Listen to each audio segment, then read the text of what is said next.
بسم اللہ الرحمن الرحیم۔ معزز سامعین اکرام، ایک بار پھر آپ تمام حضرات کا ہم اپنے اس چینل پر خیر مقدم کرتے ہیں۔ جیسا کہ آپ تمام حضرات جانتے ہیں کہ ہم اپنے اس چینل کے ذریعے سے ہر ایک فرد امت تک اللہ تبارک و تعالیٰ کی وہ احکام جن پر عمل کرنا ہر ایک امتی کے اوپر لازم ہے، ہر ایک امتی کے اوپر لازم ہے، اور رسول اللہ صلی اللہ علیہ وسلم کے وہ طریقے جن پر ہر شخص عمل کر سکتا ہے، وہی پہنچانا ہمارا مقصد ہے۔ اور الحمدللہ آج تک جتنی چیزیں ہم نے آپ حضرات کے سامنے بیان فرمائی ہیں، اس میں کافی ساری کامیابی بھی حاصل ہوئی ہے۔ کافی سارے لوگ ہیں جو الحمدللہ ان ویڈیو کے ذریعے سے اپنی زندگیوں میں اندر چینجز لا رہے ہیں، بدلاؤ لا رہے ہیں۔ اللہ تبارک و تعالیٰ آپ تمام حضرات کو خوب جزائے خیر عطا فرمائے۔ گزشتہ کی ویڈیو میں ہم نے آپ تمام حضرات کے سامنے نماز کی وہ چیزیں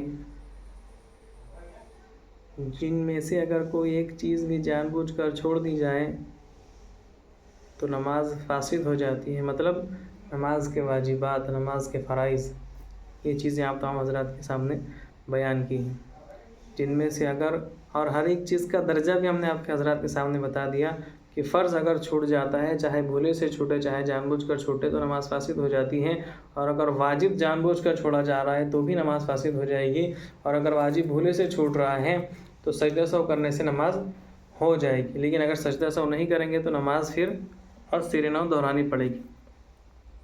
اب نماز کے اندر خشوع اور خضوع پیدا کرنے کے لیے، نماز کے اندر جانداری پیدا کرنے کے لیے کہ ہمارا ہر مسئلہ نماز سے حل ہو جائے، ہماری نماز وہ حقیقی معنوں میں نماز بن جائے، اس کے لیے اور ایک بہت اہم بات ہم آپ تمام حضرات کے سامنے عرض کرنا چاہتے ہیں۔ میرے بھائیوں، نماز کے اندر 51 سنتیں ہیں، 51 سنتیں۔ اللہ کے رسول علیہ السلام نے ان 51 طریقوں سے ہر ایک نماز کو پڑھا ہے۔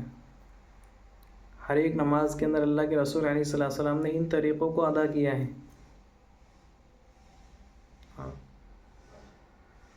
اور ہر ایک جز کی الگ الگ سنت ہے، قیام کی الگ سنت ہے، قرات کی الگ سنتیں ہیں، رکوع کی الگ سنتیں ہیں۔ تو ہم روز ایک ایک چیز کی سنت بیان کریں گے آپ تمام حضرات کے سامنے، جس میں سب سے پہلے قیام آتا ہے۔ قیام کے اندر 11 سنتیں ہیں۔ سب سے پہلے تو تکبیر تحریمہ کے وقت سیدھا کھڑا رہنا، اسٹیٹ، سر جھکا ہوا نہ ہو، کہیں باڈی میں جھکاؤ نہ ہو، اسٹیٹ قبلے کی طرف۔ نمبر 2، دونوں پیروں کی انگلیوں کے درمیان 4 انگل کا فاصلہ ہونا، زیادہ پیر پھیلے ہوئے نہ ہو، اتنا فاصلہ نہ ہو، صرف 4 انگل کا فاصلہ ہو دونوں پیروں کی انگلیوں کے درمیان، اور پیروں کی انگلیوں کا قبلے کی طرف ہونا، انگلیوں کو قبلے کی طرف رکھنا ہے۔ نمبر 3، تکبیر تحریمہ کے وقت دونوں ہاتھوں کا کانوں تک اٹھانا، یہاں تک اٹھانا، کانوں تک۔ نمبر 4، انگلیوں کو اپنی حالت پر رکھنا، اپنی حالت، نہ زیادہ کھولی نہ زیادہ ملی، اپنی حالت پر رکھنا ہے، اپنی حالت۔ نمبر 5، دونوں ہتھیلیوں کا قبلے کی طرف ہونا، قبلے کی طرف ہونا چاہیے ہتھیلی، ایسے نہیں ہونا چاہیے، ایسے نہیں ہونا چاہیے، قبلے کی طرف ہونا چاہیے، اس طریقے سے، دونوں طریقے۔ نمبر 6، مقتدیوں کی تکبیر تحریمہ، امام کی تکبیر تحریمہ کے ساتھ ہونا، مطلب پہلے امام کہیں گے اللہ اکبر، اسے اللہ اکبر کی ختم ہوتے ہی تکبیر تحریمہ امام کہے گا اپنی ملا کر ساتھ میں۔ نمبر 7، اپنے ہاتھ کی انگلیوں کو بائیں ہاتھ کی ہتھیلی کی پشت پر رکھنا، ہاتھ کی انگلیوں کو ہتھیلی کی، یہ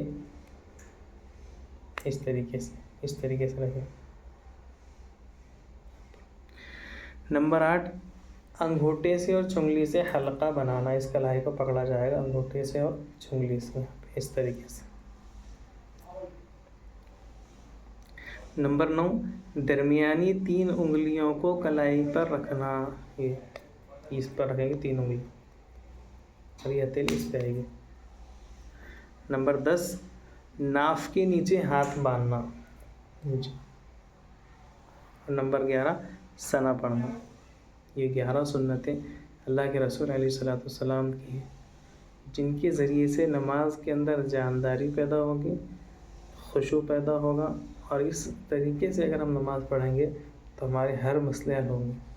اللہ تبارک و تعالیٰ ہم تمام کو بہترین جزائے خیر عطا فرمائے اور کہنے سے زیادہ، سننے سے زیادہ عمل کی توفیق عطا فرمائے.